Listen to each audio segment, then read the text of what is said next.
what we're doing is having the launch of a video that we produced as a collaboration between No History. It's a company in Ottawa that does video production and historical research, Mall Council Kahnawà, and Cultural Center. And so for about a year and a half, we've been working on documenting the stories of Kahnawake elders.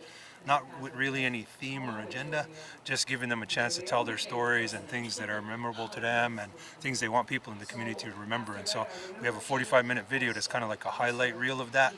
And we have a whole bunch of other materials that we have that are going to be made available to the community.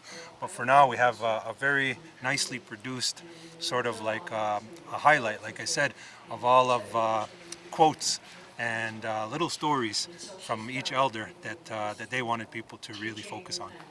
I'm surprised, pleasantly, because I do a lot of things in this community, and a lot of times when you ask people to come out, you'll get 50 yeses and 20 people will show up, or if that, and so this one, it's the opposite. We had planned on about 30 people, but I think there's probably around 70 people in that room right now, and there's more to come because we're here till 8 o'clock. This is just the start, eh? And I think that really just shows how much this community values their elders.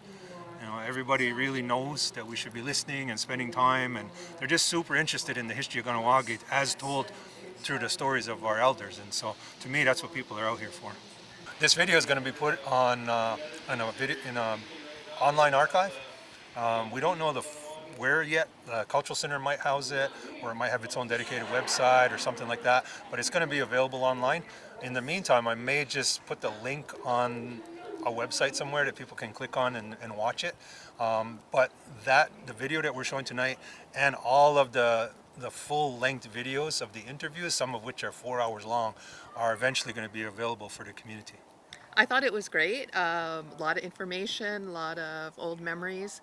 I think the one thing that kind of sticks out to me is that these elders probably really enjoyed people coming to them and asking them to share their stories and memories, and kept coming back, like Gerald said. One interview where they were there for like 4 hours. So I think that's the thing that sticks out most to me, is that how much they must have enjoyed this. What I'm hoping is that people will really see the need to sit down and listen again.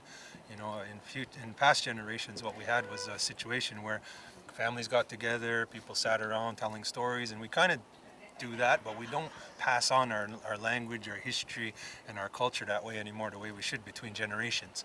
And so for me, I'm thinking that people watch this, they're like, damn, I'd like to sit down with my grandmother, my uncle, and really listen. So that's what I'm hoping, and what I'm hoping is that people really see the need to do more of this work, whether it's me or anybody else, it needs to be done.